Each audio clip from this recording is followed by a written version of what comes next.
എല്ലാ കൂട്ടുകാർക്കും company corporation last ഗ്രേഡിന്റെ മൂന്നാമത്തെ ക്ലാസ്സിലേക്ക് സ്വാഗതം. പ്രീവിയസ് ക്വസ്റ്റ്യൻ പേപ്പറും അതുമായി ബന്ധപ്പെട്ട വിവരങ്ങളുമാണ്. ആ റിലേറ്റഡ് ഫാക്ട്സ് എന്ന് പറയുന്നത് പുതിയ SCERT ബേസ് ചെയ്തിട്ടുള്ള ക്ലാസ്സുകളായിരിക്കും കേട്ടോ. അപ്പൊ എല്ലാവർക്കും ക്ലാസ്സിലേക്ക് സ്വാഗതം. അപ്പൊ 2 ക്ലാസ്സുകൾ ഓൾറെഡി ഇട്ടിട്ടുണ്ട്, അത് പ്രയോജനപ്പെടുത്തണം. 2 ക്ലാസ് അല്ല കേട്ടോ, ഇഷ്ടം പോലെ കമ്പനി കോർപ്പറേഷൻ ലാസ്റ്റ് ഗ്രേഡിന് വേണ്ടിയിട്ട് SCERT ബേസ് ചെയ്തിട്ടും അതേപോലെ പ്രീവിയസ് ക്വസ്റ്റ്യൻ പേപ്പർ ഒക്കെ നിറയെ വർക്ക്ഔട്ട് ചെയ്തിട്ടുണ്ട്. അപ്പൊ അതേപോലെ ഇപ്പൊ നമ്മൾ അതുമായി ബന്ധപ്പെട്ട അനുബന്ധ വിവരങ്ങൾ പുതിയ SCERT ബേസ് ചെയ്തിട്ട് ചർച്ച ചെയ്യുകയാണ്. SCERT ലെസൺസ് വെച്ചിട്ട് ക്ലാസ് എടുത്തു വരുന്നുണ്ട്, കൂടെ നിന്ന് സപ്പോർട്ട് ചെയ്യാം കേട്ടോ. നോക്കാം, 10ാമത്തെ ക്വസ്റ്റ്യൻ നോക്കൂ. ഇതിന് മുന്നത്തെ ക്ലാസ്സിലെ ക്വസ്റ്റ്യന് അനുബന്ധ വിവരങ്ങളൊക്കെ പഠിച്ചിട്ട് ഒപ്പം വരണം കേട്ടോ. ഭരണഘടന ഭേദഗതി ചെയ്യാനുള്ള അധികാരം ആർക്കാണ്? ഭരണഘടന ഭേദഗതി ചെയ്യാനുള്ള അധികാരം? പാർലമെന്റിനാണ് ഭരണഘടന ഭേദഗതി ചെയ്യാനുള്ള അധികാരം ഉള്ളത്. ഓക്കെയാണോ? അപ്പൊ ഈ പാർലമെന്റ് അല്ലെ, എന്താണ് പാർലമെന്റ്? അപ്പൊ ഭേദഗതി ചെയ്യാനുള്ള അധികാരം ആർക്കാണ്? പാർലമെന്റിനാണ്. ഭരണഘടനാ ഭേദഗതിയെ കുറിച്ച് പറയുന്ന ആർട്ടിക്കിൾ എത്രയാണ്? നമ്മുടെ ഇന്ത്യൻ ഭരണഘടനയില് 368 ആണ്. ഏത് ഭരണഘടനയിൽ നിന്നാണ് നമ്മുടെ ഇന്ത്യൻ ഭരണഘടന ഇത് ഭരണഘടനാ ഭേദഗതി എന്ന ആശയം കടമെടുത്തിരിക്കുന്നത്? ദക്ഷിണാഫ്രിക്കയിൽ നിന്നാണ്. ഇതൊക്കെ നമ്മൾ കഴിഞ്ഞ ക്ലാസ്സിൽ വീണ്ടും പഠിച്ച കാര്യങ്ങളാണ് അല്ലെ. അപ്പോ പാർലമെന്റ് എന്ന് പറയുമ്പോൾ ഇന്ത്യയിലെ ഏറ്റവും ഉയർന്ന നിയമനിർമ്മാണ സ്ഥാപനമാണ് അല്ലെ. ഇന്ത്യയിലെ ഏറ്റവും ഉയർന്ന നിയമനിർമ്മാണ സ്ഥാപനം. ഓക്കെ, നിയമനിർമ്മാണ സ്ഥാപനമാണ് ഇത് പാർലമെന്റ് എന്ന് പറയുന്നത്. ഈ പാർലമെന്റ് എന്ന് പറഞ്ഞാൽ എന്തൊക്കെ ചേർന്നതാണ് പാർലമെന്റ് എന്ന് പറയുന്നത്? നമ്മുടെ ഇന്ത്യൻ രാഷ്ട്രപതിയും അതേപോലെ ലോകസഭയും രാജ്യസഭയും കൂടി ചേർന്നതാണ് എന്ന് പറയുന്നത് പാർലമെന്റ് എന്ന് പറയുന്നത്. ഓക്കെ ആണോ? അപ്പൊ പാർലമെന്റ് എന്ന് പറഞ്ഞാൽ എന്താണ്? അത് എപ്പോഴും ചോദിക്കാറുള്ള ഒരു ക്വസ്റ്റ്യൻ ആണ്. പാർലമെന്റ് എന്ന് പറഞ്ഞാൽ ആരൊക്കെ ചേർന്നതാണ്? ഇന്ത്യൻ രാഷ്ട്രപതിയും ലോകസഭയും രാജ്യസഭയും കൂടി ചേർന്നതാണ് നമ്മുടെ ഇന്ത്യൻ പാർലമെന്റ് എന്ന് പറയുന്നത്. ഓക്കെ, അതേപോലെ നമ്മുടെ ഇന്ത്യൻ പാർലമെന്റ് എന്ന് പറയുന്നത് എന്താണ്? ഒരു ദ്വിമണ്ഡല നിയമ നിർമ്മാണ സഭയാണ്. ദ്വിമണ്ഡല നിയമ നിർമ്മാണ സഭ ആണ്. ഓക്കെ ആണോ? നിയമനിർമ്മാണ സഭയാണ്. ഓക്കെ, പ്രസിഡന്റ്, രാജ്യസഭ, പിന്നെ ഏതാണ്? ലോകസഭ. ഓക്കെ, 3 പോയിന്റ് പഠിച്ചു വെച്ചോ. ഇനി നമ്മുടെ പാർലമെന്റിന്റെ രൂപീകരണവുമായി ബന്ധപ്പെട്ട അനുച്ഛേദം ഏതാണ്? നമുക്കിപ്പോ ഈ പാർലമെന്റ് എന്ന് പറയുമ്പോ തന്നെ ഏത് ഭാഗത്തിലാണ് കിടക്കുന്നത്? നമ്മുടെ ഇന്ത്യൻ ഭരണഘടനയില് പാർലമെന്റിനെ കുറിച്ച് പറയുന്ന ഭാഗം ഏതാണ്? 5 ആണ്. ആർട്ടിക്കിൾ ഏതാണ്? ആർട്ടിക്കിൾ 79 മുതൽ 122 വരെയാണ് ഇന്ത്യൻ പാർലമെന്റിനെ കുറിച്ചിട്ട് പറയുന്ന അനുച്ഛേദങ്ങൾ.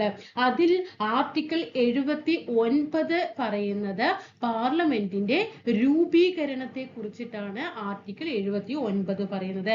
80 പറയുന്നത് രാജ്യസഭയെ കുറിച്ചിട്ടാണ്. ഓക്കെ ആണോ? ഇനി 81 പറയുന്നത് ലോകസഭയെ കുറിച്ചിട്ടാണ്. ഓക്കെ ആണോ?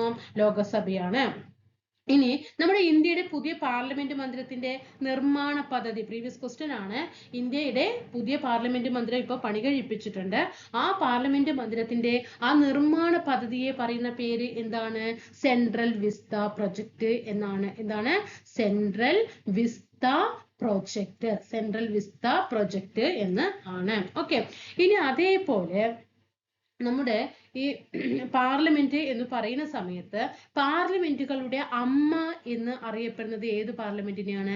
പാർലമെന്റുകളുടെ അമ്മ എന്ന് അറിയപ്പെടുന്നത് അത് ബ്രിട്ടീഷ് പാർലമെന്റിനെയാണ് കേട്ടോ.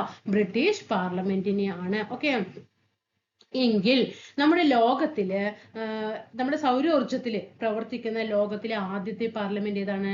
സൗരോർജത്തിൽ പ്രവർത്തിക്കുന്ന ലോകത്തിലെ ആദ്യത്തെ പാർലമെന്റ് പാകിസ്ഥാൻ പാർലമെന്റ് ആണ് കേട്ടോ. പാകിസ്ഥാൻ പാർലമെന്റ് ആണ്. അപ്പൊ ഇത്രയും കാര്യങ്ങൾ ഇവിടെ പഠിക്കാം.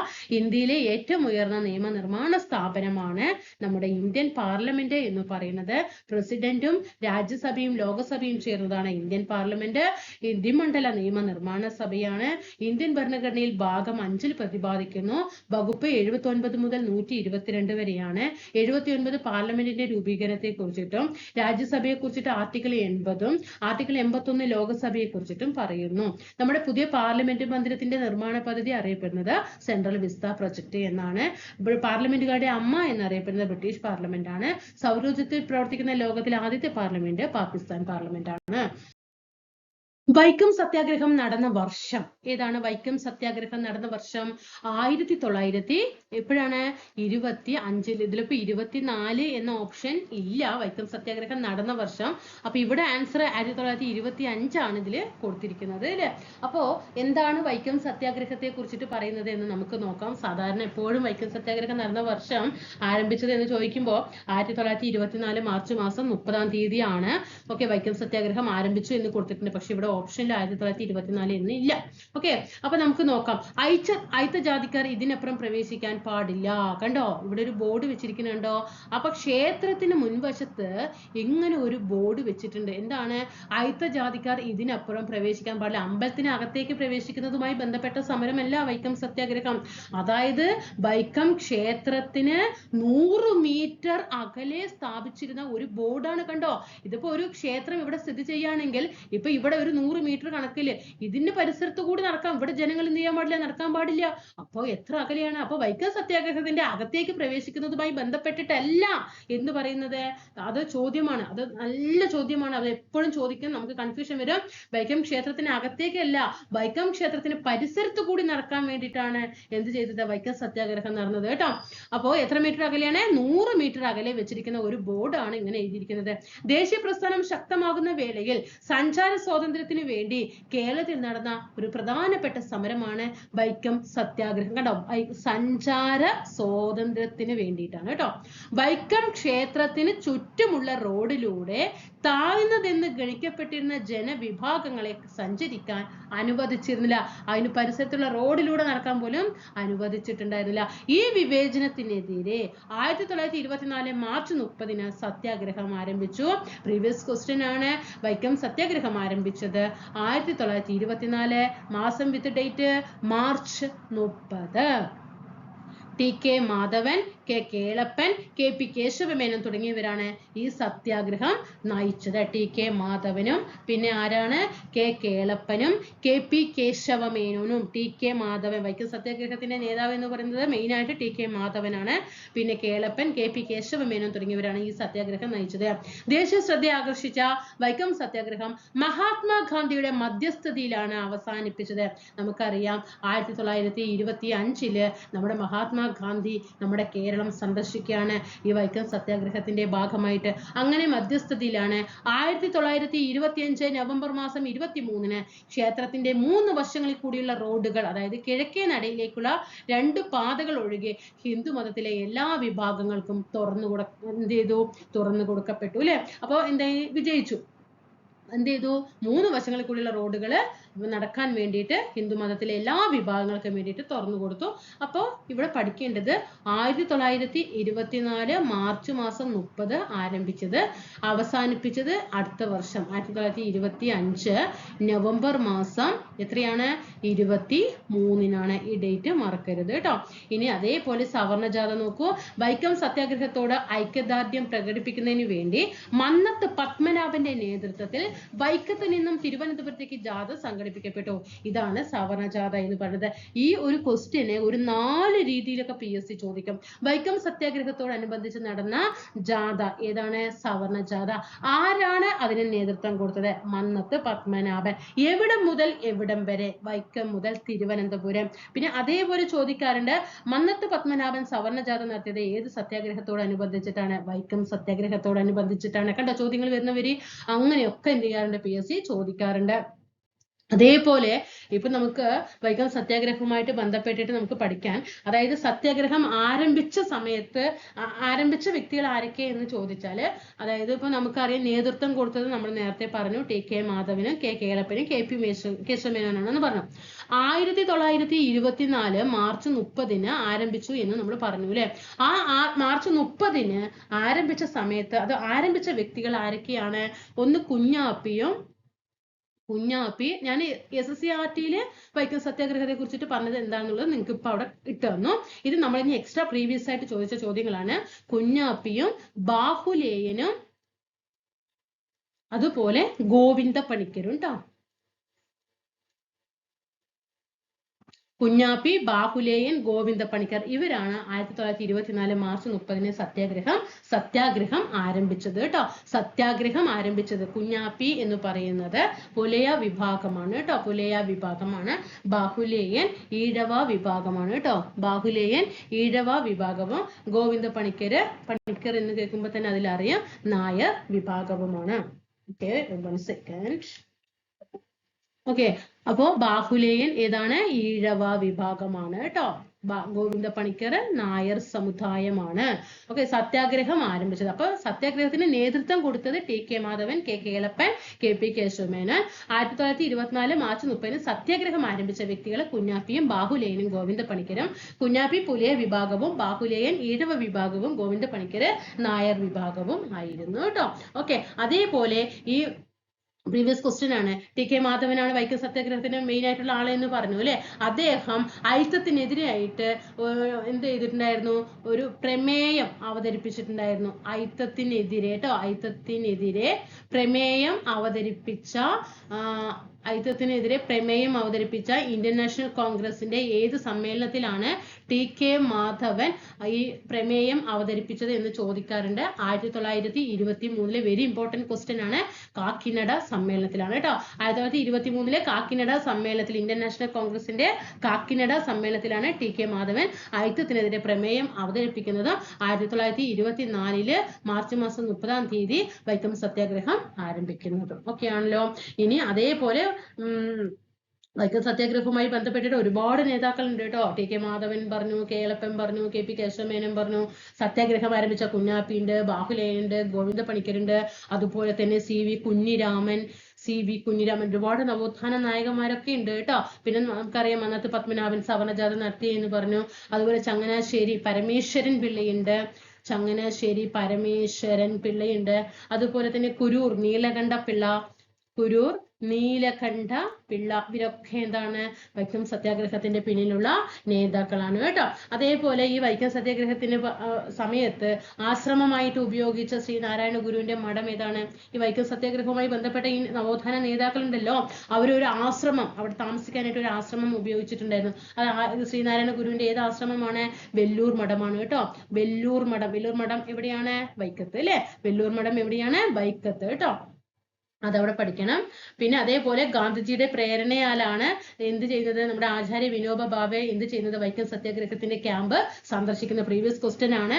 വൈക്കം സത്യാഗ്രഹത്തിന്റെ ക്യാമ്പ് സന്ദർശിക്കുന്നത് മഹാത്മാഗാന്ധിയുടെ പ്രേരണയാലാണ്. ആര് ഇതാക്കുന്നത്? ആചാര്യ വിനോബ ഭാവെ ചോദിച്ചിട്ടുണ്ട്. വൈക്കം സത്യാഗ്രഹ ക്യാമ്പ് സന്ദർശിച്ച നവോത്ഥാന നായകൻ ഏതെന്ന് ചോദിക്കാറുണ്ട്. ആരാണ് ദേശീയ നേതാവ് ആരാന്ന് ചോദിക്കാറുണ്ട്? ആചാര്യ വിനോബ ഭാവെ. ആചാര്യ വിനോബ ഭാവെ ആരുടെ പ്രേരണയാലാണ് വൈക്കം സത്യാഗ്രഹ ക്യാമ്പ് സന്ദർശിക്കുന്നത്? ഗാന്ധിജിയുടെ പ്രേരണയാലാണ് കേട്ടോ. ഓക്കെ, അതേപോലെ വൈക്കം സത്യാഗ്രഹത്തെ അനുകൂലിച്ചിട്ട് എത്തിയ നേതാക്കൾ ഏതൊക്കെയാണ്? വൈക്കം സത്യാഗ്രഹത്തെ അനുകൂലിച്ചിട്ട് എത്തിയ ദേശീയ നേതാക്കൾ ഒന്ന് ഗാന്ധിജി ഗാന്ധിജി ഉണ്ട്. ഗാന്ധിജിയുടെ പ്രേരണയാൽ ആചാര്യ വിനോബ ഭാവെ വന്നിട്ടുണ്ട്. അതേപോലെ ഇ.വി. രാമസ്വാമി നായ്ക്കർ കേട്ടോ. ഇ.വി. രാമസ്വാമി നായ്ക്കർ. വൈക്കം ഹീറോ എന്നറിയപ്പെടുന്നത് ആരാണ്? വൈക്കം ഹീറോ ഇ.വി. രാമസ്വാമി നായ്ക്കരാണ് കേട്ടോ.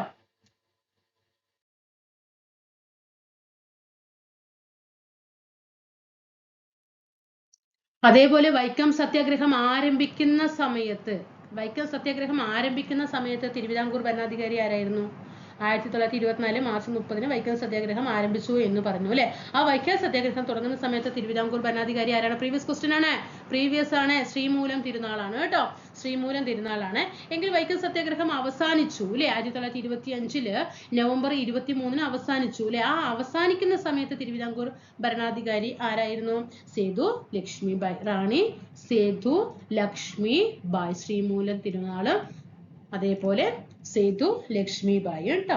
അതേപോലെ തന്നെ പെരിയൂര്, വൈക്കം ഹീറോ, വൈക്കം വീരർ എന്നൊക്കെ അറിയപ്പെടുന്നത് ആരാണ്? ഇ.വി. രാമസ്വാമി നായ്ക്കരാണ് കേട്ടോ. ഇ.വി. രാമസ്വാമി നായ്ക്കരുടെ വിശേഷണങ്ങളാണ് വൈക്കം ഹീറോ, പെരിയോർ, വൈക്കം വീരർ എന്ന പേരുകളൊക്കെ അറിയപ്പെട്ടിരിക്കുന്നത്. അതുപോലെ ഇ.വി. രാമസ്വാമി നായ്ക്കരുടെ പ്രതിമ സ്ഥാപിച്ചിരിക്കുന്നത് എവിടെയാണ്? EV രാമസ്വാമി നായ്ക്കരുടെ പ്രതിമ സ്ഥാപിച്ചിരിക്കുന്നത് വൈക്കത്താണ് കേട്ടോ, വൈക്കത്താണ്. അതുപോലെ ഈ വൈക്കം സത്യാഗ്രഹികൾക്ക് വേണ്ടിയിട്ട് ഒരു സൗജന്യ ഭക്ഷണശാല തുറന്നു നൽകിയത് ആരാണ്? വൈക്കം സത്യാഗ്രഹ അനുകൂലികൾക്ക് വേണ്ടിയിട്ട് സൗജന്യ ഭക്ഷണശാല തുറന്ന് സഹായം നൽകിയവര് ആരാണ്? അകാലികളാണ് കേട്ടോ. ആരാണ്? അകാലികളാണ്. ഓക്കെ. അപ്പൊ ഈ അകാലികൾ എന്ന് പറയുന്നത് എവിടെയുള്ളവരാ? പഞ്ചാബിലുള്ളവരാണ് കേട്ടോ. പഞ്ചാബിലുള്ളവരാണ് ഈ അകാലികൾ എന്ന് പറയുന്നത്. ഈ അകാലികളുടെ നേതാവ് എന്ന് പറയുന്നത് ലാലാ ലാൽ സിംഗ് ആണ് കേട്ടോ. ലാലാ ലാൽ സിംഗ്. ഓക്കെ ആണല്ലോ. അത്രയും കാര്യങ്ങളൊക്കെ പഠിച്ചു വെക്കുക. അതേപോലെ മന്നത്ത് പത്മനാഭൻ സവർണജാഥ ആരംഭിച്ചത് എപ്പോഴാണ്? മന്നത്ത് പത്മനാഭനാണ് വൈക്കം സത്യാഗ്രഹത്തോടനുബന്ധിച്ചിട്ട് സവർണജാഥ നടത്തിയെന്ന് നമ്മൾ പഠിച്ചു. അതെപ്പോഴാണ്? അപ്പൊ ഇവിടെ ശ്രദ്ധിക്കുക, 1924 മാർച്ച് മാസം 30 ഡേറ്റ് മാസം വ്യക്തമായിട്ട് പഠിച്ചോ. വൈക്കം സത്യാഗ്രഹം ആരംഭിച്ചു. 1925 നവംബർ മാസം 23 വൈക്കം സത്യാഗ്രഹം അവസാനിച്ചു. ശ്രദ്ധിക്കണേ. ഇനി 1924 നവംബർ മാസം 24 25 അല്ല, ചോദിച്ചതാണ്. വൈക്കം സത്യാഗ്രഹം ത്തോടനുബന്ധിച്ച് സവർണജാഥ നയിച്ചത് ഏത് വർഷം എന്ന് ചോദിച്ചിട്ടുണ്ട്. 1924 തന്നെയാണ്, നവംബർ 1 കേട്ടോ. 1924 നവംബർ 1 കേട്ടോ. വൈക്കം മുതൽ ഏതുവരെ? തിരുവനന്തപുരം വരെ. നവംബർ 1 ആരംഭിച്ചു. തിരുവനന്തപുരത്ത് എത്തിയത് എപ്പോഴാണ്? നവംബർ 12 കേട്ടോ. നവംബർ 12. നവംബർ 1 തുടങ്ങിയിട്ട് വൈക്കത്ത് നിന്ന് തുടങ്ങി തിരുവനന്തപുരത്ത് നവംബർ 12 എത്തി കേട്ടോ. അതേപോലെ വൈക്കം സത്യാഗ്രഹത്തോടനുബന്ധിച്ചിട്ട് സവർണജാഥ നടത്തിയ മറ്റൊരു വ്യക്തിയാണ് ആര്? ME നായിഡു കേട്ടോ. മന്നത്ത് പത്മനാഭൻ മാത്രമല്ല, എന്നാലും എപ്പോഴും ചോദ്യം മന്നത്ത് പത്മനാഭൻ തന്നെയാണ്. വൈക്കം സത്യാഗ്രഹത്തോടനുബന്ധിച്ചിട്ട് സവർണജാഥ നടത്തിയ മറ്റൊരു നവോത്ഥാന നായകനാണ് ME നായിഡു എന്ന് പറയുന്നത്. അദ്ദേഹം നടത്തിയത് നാഗർകോവിലിൽ നിന്നും എവിടേക്കാണ്? തിരുവനന്തപുരത്തേക്കാണ് കേട്ടോ. നാഗർകോവിലിൽ നിന്നും തിരുവനന്തപുരത്തേക്കാണ് കേട്ടോ. അതേപോലെ വൈക്കം മെമ്മോറിയൽ സമർപ്പിച്ചപ്പോൾ തിരുവിതാംകൂർ ഭരണാധികാരി ആരാണ്? വൈക്കം മെമ്മോറിയൽ സേതു ലക്ഷ്മിബായി ആണ് കേട്ടോ.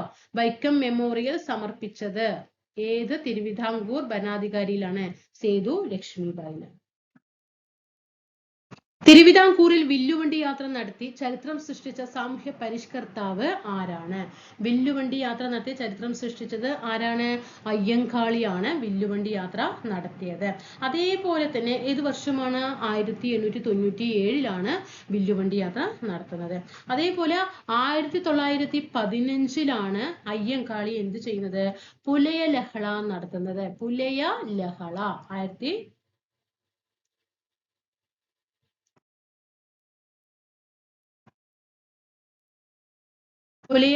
1915 ആർക്കാണ്? ദളിത് വിദ്യാർത്ഥികൾക്ക് കേട്ടോ. ദളിത് വിദ്യാർത്ഥികളുടെ വിദ്യാഭ്യാസ അവകാശങ്ങൾക്ക്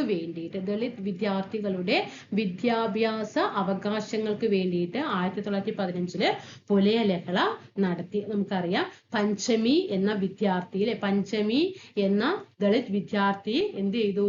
ഊരുട്ടമ്പലം സ്കൂളിൽ പ്രവേശിപ്പിക്കാൻ വേണ്ടിയിട്ട് എന്ത് ചെയ്തു? അയ്യങ്കാളി നടത്തി. ആ ശ്രമത്തിനെ എന്ത് ചെയ്തു? അവിടെയുള്ള ആൾക്കാര്, അധികാരികള് തടഞ്ഞു. അങ്ങനെയാണ് ഈ പുലയ ലഹളയ്ക്ക് തുടക്കം കുറിക്കുന്നത് കേട്ടോ. അപ്പൊ പഞ്ചമി എന്ന ഒരു പെൺകുട്ടി ഒരു ദളിത് വിദ്യാർത്ഥി ആയിരുന്നു. ആ ദളിത് വിദ്യാർത്ഥിയെ അയ്യങ്കാളി ഊരുട്ടമ്പലം സ്കൂളിൽ ചേർക്കാനായിട്ട് പരിശ്രമം നടത്തി. ആ ശ്രമത്തെ അധികാരികൾ തടഞ്ഞു. അതിനെതിരെ 1915 പുലയ ലഹള ആരംഭിച്ചത്. പുലയ ലഹളയ്ക്ക് നേതൃത്വം നൽകിയത് അയ്യങ്കാളിയാണ്. അതേപോലെ തന്നെ ഈ പുലയ ലഹളയുടെ മറ്റൊരു പേരാണ് ഏത്? ഊരുട്ടമ്പലം ലഹള. എന്താണ്? ഊരുട്ടമ്പലം ലഹള എന്ന് അറിയപ്പെടുന്നതും പുലയ ലഹള തന്നെയാണ്. പിന്നെ അതിന്റെ മറ്റൊരു പേരാണ് 90-ാം ആണ്ട് ലഹള എന്ന് അറിയപ്പെടുന്നത്. 90-ാം ആണ്ട് ലഹള. ഓക്കെ ആണോ? അപ്പൊ പുലയ ലഹള എന്നും ഊരുട്ടമ്പലം ലഹള എന്നും 90-ാം ആണ്ട് ലഹള എന്നും ഒക്കെ അറിയപ്പെടുന്നത് ഒരേ കാര്യം തന്നെയാണ്. 1915 അതേ 1915 തന്നെയാണ് പെരിനാട് ലഹള നടക്കുന്നത്. പെരിനാട് ലഹളയ്ക്ക് നേതൃത്വം നൽകിയതും അയ്യങ്കാളി തന്നെയാണ്. ഓക്കെ. അതായത് ഈ പെരിനാട് ലഹളയ്ക്ക് കാരണം എന്തായിരുന്നു? അതായത് പുലയരുൾപ്പെടെ താഴ്ന്ന ജാതിയിൽപ്പെട്ട സ്ത്രീകള് ഈ കാതിലും കഴുത്തിലും ഒക്കെ ജാതിയുടെ അടയാളമായിട്ട് എന്ത് ചെയ്യുമായിരുന്നു? കല്ലുകൊണ്ടുള്ള ഒരു ആഭരണം അണിഞ്ഞിരുന്നു. അപ്പൊ ഈ കല്ലുമാല എന്താണ്? വേണ്ട. അതായത് ഓരോ ജാതിക്കാരും അതാത് ജാതിയെ പ്രതിനിധാനം ചെയ്യുന്ന കല്ലുകളാണ് സ്ത്രീകൾ ധരിച്ചിട്ടുണ്ടായിരുന്നത്. അപ്പൊ അതിനെതിരെ അയ്യങ്കാളിയുടെ നേതൃത്വത്തിൽ കല്ലുമാല ബഹിഷ്കരിക്കുകയും സവർണ ജാതിക്കാർ അണിയുന്നത് പോലെ ആഭരണങ്ങൾ അണിയുന്നതിനുള്ള അവകാശം താഴ്ന്ന ജാതിക്കാർ നേടിയെടുക്കുകയും ചെയ്തു. അപ്പൊ അന്ന് ഈ താഴ്ന്ന വിഭാഗക്കാർക്ക് ഉയർന്ന വിഭാഗക്കാർ ഇട്ടുകൊണ്ടിരുന്ന എന്താണ് ആഭരണങ്ങളൊന്നും അണിയാനുള്ള അവകാശം ഉണ്ടായിരുന്നില്ല. അതിന് പകരം അവർ അവരുടെ ജാതിയെ പ്രതിനിധാനം ചെയ്യുന്ന കല്ലുകളാണ് ഉപയോഗിച്ചിട്ടുണ്ടായിരുന്നത്. അപ്പൊ ആ കല്ല് വേണ്ട, സവർണ ജാതിക്കാർ അണിയുന്ന ആഭരണം താഴ്ന്ന ജാതിക്കാർക്ക് ഇടണം എന്നുള്ളതിന് വേണ്ടിയിട്ടാണ് പെരിനാട് ലഹള തുടങ്ങിയത് കേട്ടോ. പെരിനാട് ലഹളയുടെ പ്രധാനപ്പെട്ട സമര കേന്ദ്രം എവിടെയാണ്? കൊല്ലമാണ് കേട്ടോ. കൊല്ലം പെരിനാടിലാണ് കേട്ടോ. അതേപോലെ പെരിനാട് ലഹള അറിയപ്പെടുന്ന മറ്റൊരു പേരാണ് കല്ലുമാല സമരം. 1915 തന്നെയാണ് കേട്ടോ. അപ്പൊ പുലയ ലഹള, ഊരുട്ടമ്പല ലഹള, 90-ാം ആണ്ട് ലഹള എല്ലാം ഒന്ന് തന്നെയാണ്. 1915 പഞ്ചമിയുമായി ബന്ധപ്പെട്ട് 1915 പെരിനാട് ലഹള കൊല്ലം ജില്ലയിലാണ്. പെരിനാട് ലഹളയുടെ മറ്റൊരു പേര് തന്നെയാണ് കല്ലുമാല സമരം. അത് എന്താണ് ദളിത് വിഭാഗങ്ങൾക്ക് സവർണ ജാതിക്കാർ അണിയുന്ന ആഭരണങ്ങൾ അണിയാനുള്ള അവകാശം നേടിയെടുക്കുന്നതിന് വേണ്ടി അയ്യങ്കാളി നേതൃത്വം കൊടുത്തതാണ് പെരിനാട് ലഹള. വൈക്കം സത്യാഗ്രഹത്തിനോട് ഐക്യദാർഢ്യം പ്രകടിപ്പിക്കുന്നതിന് സവർണ ജാഥ നടത്തിയ നവോത്ഥാന നായകൻ ആരാണ്? മന്നത്ത് പത്മനാഭനാണ്. 1924 നവംബർ മാസം 1-ാം തീയതിയാണ് സവർണ ജാഥ ആരംഭിച്ചത്. വൈക്കം മുതൽ തിരുവനന്തപുരം വരെയാണ്. അവസാനിപ്പിച്ചത് നവംബർ മാസം 12-ാം തീയതിയാണ്. ഓക്കെ ആണല്ലോ. എങ്കിൽ നമുക്ക് കുറച്ച് നവോത്ഥാന നായകന്മാരെ നമ്മുടെ പുതിയ SCERT-യിലുള്ളതൊന്നും പരിചയപ്പെടാം. പുതിയ SCERT-യിൽ കുറച്ച് നവോത്ഥാന നായകന്മാരെ തന്നിട്ടുണ്ട്, നോക്കാം. സാമൂഹ്യ പരിഷ്കർത്താക്കളും അവരുടെ പ്രധാനപ്പെട്ട പ്രവർത്തനങ്ങളും നോക്കാം. വൈകുണ്ഠ സ്വാമികൾ നോക്കൂ. കേരളത്തിലെ ആദ്യകാല സാമൂഹ്യ പരിഷ്കർത്താക്കളിൽ ഒരാളായിരുന്നു. വിഗ്രഹാരാധനയുടെ യുക്തിരാഹിത്യം വെളിപ്പെടുത്തിക്കൊണ്ട് ദക്ഷിണേന്ത്യയിൽ ആദ്യമായിട്ട് കണ്ണാടി പ്രതിഷ്ഠ നടത്തിയത് വൈകുണ്ഠ സ്വാമികളാണ്. അദ്ദേഹത്തിന്റെ പ്രസ്ഥാനമാണ് സമത്വ സമാജം. അപ്പൊ സമത്വ സമാജം വൈകുണ്ഠ സ്വാമികളാണ്. ദക്ഷിണേന്ത്യയിൽ ആദ്യമായിട്ട് കണ്ണാടി പ്രതിഷ്ഠ നടത്തിയതും വൈകുണ്ഠ സ്വാമികളാണ്. ഇനി കുര്യാക്കോസ് ഏലിയാസ് ചാവറയച്ചൻ എന്ന് പറയും അല്ലെ. സാമൂഹ്യ പരിഷ്കർത്താവും വിദ്യാഭ്യാസ പ്രവർത്തകനുമായിരുന്നു. അവശത അനുഭവിക്കുന്ന ജനവിഭാഗങ്ങൾക്കായിട്ട് അനാഥാലയങ്ങളും വിദ്യാലയങ്ങളും സ്ഥാപിച്ചത് കുര്യാക്കോസ് ഏലിയാസ് ചാവറയച്ചനാണ് അല്ലെ. ആത്മാനുതാപം ആരുടേതാണ്? ചാവറയച്ചന്റെ വെരി ഇമ്പോർട്ടന്റ് ക്വസ്റ്റ്യൻ ആണ്. ഇതിൽ തന്നിട്ടില്ല. ആത്മാനുതാപം ആരുടേതാണ്? ചാവറയച്ചന്റേതാണ്. ഇനി ശ്രീനാരായണ ഗുരു നോക്കൂ. കേരളത്തിൽ സാമൂഹ്യ മാറ്റത്തിന് വേണ്ടി പ്രവർത്തിച്ച പരിഷ്കർത്താക്കളിൽ പ്രഥമ സ്ഥാനീയനാണ്. അന്ധവിശ്വാസങ്ങൾക്കും ജാതി വിവേചനങ്ങൾക്കും എതിരെ പോരാടി വിദ്യ കൊണ്ട് പ്രബുദ്ധരാവാൻ ഉദ്ഘോഷിച്ചു. പ്രീവിയസ് ക്വസ്റ്റ്യൻ ആണ്. വിദ്യ കൊണ്ട് പ്രബുദ്ധരാവുക അല്ലെ, സംഘടന കൊണ്ട് ശക്തരാവുക എന്നത് ആരുടേതാണ്? ശ്രീനാരായണ ഗുരുവിന്റേതാണ്. അരുവിപ്പുറത്ത് ശിവപ്രതിഷ്ഠ നടത്തിയത് എപ്പോഴാണ്? 1888-ലാണ് ശ്രീനാരായണ ഗുരു. ജാതിഭേദവും മതദേഷ്യവും ഇല്ലാതെ ഏവരും സാഹോദര്യത്തോടെ കഴിയുന്ന മാതൃകാ സ്ഥാനമെന്ന് ഈ ക്ഷേത്രത്തെ വിശേഷിപ്പിക്കുകയും ചെയ്തു. അപ്പൊ അങ്ങനെ വിശേഷിപ്പിച്ചത് ഏതാണ്? അരുവിപ്പുറത്തുള്ള ശിവപ്രതിഷ്ഠയിലാണ്. സഹോദരൻ അയ്യപ്പൻ, മഹാകവി Kumaranasan, doctor B Palpu, TK. Madhavan തുടങ്ങിയ പരിഷ്കർത്താക്കളെ അദ്ദേഹത്തിന്റെ ദർശനങ്ങൾ സ്വാധീനിച്ചു. അപ്പൊ ശ്രീനാരായണ ഗുരുവിന്റെ ദർശനങ്ങൾ സ്വാധീനിച്ച നവോത്ഥാന നായകരാണ് കുമാരനാശാനും സഹോദരൻ അയ്യപ്പനും ഡോക്ടർ ബി പൽപുവും ടി.കെ. മാധവനും. ശ്രീനാരായണ ധർമ്മ പരിപാലന യോഗം SNDP ലെ ആരുടേതാണ്? ശ്രീനാരായണ ഗുരുവിന്റേതാണ്. ഇനി ചട്ടമ്പി സ്വാമികൾ നോക്കൂ. ജാതി വ്യവസ്ഥയെയും യുക്തിരഹിതമായ ആചാരങ്ങളെയും എതിർത്തു. മലയാള ഭാഷയ്ക്കും സാഹിത്യത്തിനും വിലപ്പെട്ട സംഭാവനകളായിരുന്നു അദ്ദേഹം നൽകിയത്. ഏതൊക്കെയാണ് ചട്ടമ്പി സ്വാമികളുടേത്? പ്രാചീന മലയാളം അല്ലെ, പ്രാചീന മലയാളം. അതേപോലെ ഒരുപാട് ഈ ചട്ടമ്പി സ്വാമികളുടെ കൃതികൾ എപ്പോഴും നന്നായിട്ട് പഠിക്കുക കേട്ടോ. ശ്രീനാരായണ ഗുരുവിൻ്റെതൊക്കെ പഠിക്കണം. അപ്പൊ പ്രാചീന മലയാളം എന്താണ്? വെരി ഇമ്പോർട്ടന്റ് ആണ്. ചട്ടമ്പി സ്വാമികളുടേതാണ് കേട്ടോ. അടുത്തത് വക്കം അബ്ദുൽ ഖാദർ മൗലവി മുസ്ലിം സമുദായത്തിന്റെ സാംസ്കാരിക നവോത്ഥാനത്തിന് വേണ്ടി പ്രവർത്തിച്ചു. രാജവാഴ്ചയുടെ പൊള്ളത്തരങ്ങൾ വെളിച്ചത്ത് കൊണ്ടുവരുവാൻ സ്വദേശാഭിമാനി പത്രം ആരംഭിച്ചു. സ്വദേശാഭിമാനി പത്രം ആരംഭിച്ചത് വക്കം അബ്ദുൽ ഖാദർ മൗലവിയാണ്. വക്കം അബ്ദുൽ ഖാദർ മൗലവിയുടെ പ്രധാനപ്പെട്ട പ്രസ്ഥാനമാണ് തിരുവിതാംകൂർ മുസ്ലിം മഹാജനസഭ. തിരുവിതാംകൂർ മുസ്ലിം മഹാജനസഭ. ഇനി അടുത്തത് അയ്യങ്കാളി. അടിസ്ഥാന ജനവിഭാഗങ്ങളുടെ അവകാശങ്ങൾക്കും ആത്മാഭിമാനത്തിനും സഞ്ചാര സ്വാതന്ത്ര്യത്തിനും വിദ്യാഭ്യാസത്തിനും വേണ്ടി പോരാടി. വില്ലുവണ്ടി സമരം നമ്മൾ നേരത്തെ പഠിച്ചു, കല്ലുമാല സമരം എന്നിവ അദ്ദേഹം നേതൃത്വം നൽകിയ പ്രധാനപ്പെട്ട സമരങ്ങളാണ്. സാധുജന പരിപാലന സംഘം ആരുടേതാണ്? അയ്യങ്കാളിയുടേതാണ്. സാധുജന പരിപാലന സംഘം ആരുടേതാണ്? അയ്യങ്കാളി. മന്നത്ത് പത്മനാഭൻ നോക്കൂ. നായർ സമുദായത്തിന്റെ സാമൂഹ്യ മുന്നേറ്റത്തിനും വിദ്യാഭ്യാസ പുരോഗതിക്കും വേണ്ടി പ്രവർത്തിച്ചു. കേരളത്തിൽ പൗരാവകാശങ്ങൾ നേടിയെടുക്കുന്നതിന് വേണ്ടിയിട്ടുള്ള സമരങ്ങൾ നയിച്ചു. നായർ സർവീസ് സൊസൈറ്റി NSS രൂപീകരിച്ചത് മന്നത്ത് പത്മനാഭനാണ്. പൊയ്കയിൽ യോഹന്നാന്റെ നോക്കൂ. ജാതീയത, അടിമത്തം തുടങ്ങിയ സാമൂഹ്യ തിന്മകൾക്കെതിരെ പോരാടി. പ്രത്യക്ഷ രക്ഷാ ദൈവസഭ ആരുടേതാണ്? പൊയ്കയിൽ യോഹന്നാന്റേതാണ്. പ്രത്യക്ഷ രക്ഷാ ദൈവസഭ, പൊയ്കയിൽ യോഹന്നാൻ. VT ഭട്ടതിരിപ്പാട് നമ്പൂതിരി സമുദായ പരിഷ്കർത്താവ്, സാമൂഹ്യ പ്രവർത്തകൻ, എഴുത്തുകാരൻ എന്നീ നിലകളിൽ അറിയപ്പെട്ടു. അടുക്കളയിൽ നിന്നും അരങ്ങത്തേക്ക് എന്ന പ്രസിദ്ധമായ നാടകം രചിച്ചത് പ്രീവിയസ് ക്വസ്റ്റ്യൻ ആണ്. VT ഭട്ടതിരിപ്പാടാണ്. അടുക്കളയിൽ നിന്നും അരങ്ങത്തേക്ക് എന്ന പ്രശസ്തമായ നാടകം ആരുടേതാണ്? VT ഭട്ടതിരിപ്പാടിന്റേതാണ്. യോഗക്ഷേമ സഭ സ്ഥാപിച്ചതും VT ഭട്ടതിരിപ്പാടാണ്. Previous question. യോഗക്ഷേമ സഭ സ്ഥാപിച്ചത് VT ഭട്ടതിരിപ്പാട്. പണ്ഡിറ്റ് KP കറുപ്പൻ കവിയും നാടകകൃത്തുമായ അദ്ദേഹം പിന്നാക്ക വിഭാഗങ്ങളുടെ ഉന്നമനത്തിന് വേണ്ടി പ്രവർത്തിച്ചു. അരയ സമാജം പണ്ഡിറ്റ് കറുപ്പനാണ് അല്ലെ. അരയ സമാജം ആരാണ്? പണ്ഡിറ്റ് KP കറുപ്പൻ. ഇനി വാഗ്ബടാനന്ദ നോക്കൂ. യുക്തിയിൽ അധിഷ്ഠിതമായ വിമർശന ചിന്തയെ പ്രോത്സാഹിപ്പിച്ചു. ആചാരങ്ങളെ കാലത്തിനനുസരിച്ച് പരിഷ്കരിക്കാൻ ശ്രമിച്ചു. ആത്മവിദ്യാസംഘം ആരുടേതാണ്? വാഗ്ബടാനന്ദന്റേതാണ്. പ്രത്യക്ഷ രക്ഷാ ദൈവസഭ, പൊയ്കയിൽ യോഹന്നാൻ. അടുക്കളയിൽ നിന്നും അരങ്ങത്തേക്ക് എന്ന നാടകം VT ഭട്ടതിരിപ്പാട്. യോഗക്ഷേമ സഭ എന്ന പ്രസ്ഥാനം VT ഭട്ടതിരിപ്പാട്. അരയ സമാജം പണ്ഡിറ്റ് KP കറുപ്പൻ. പിന്നെ ആത്മവിദ്യാസംഘം വാഗ്ബടാനന്ദൻ. അപ്പോൾ ഓരോ ടോപ്പിക്കും ഞാൻ കവർ ചെയ്ത് ഓരോ ക്വസ്റ്റ്യനും അതുമായി ബന്ധപ്പെട്ട അനുബന്ധ വിവരങ്ങൾ ചെയ്യുമ്പോൾ അതിലെ പരമാവധി ക്വസ്റ്റ്യൻസും ഓരോ ടോപ്പിക്കായിട്ട് തരുന്നുണ്ട്.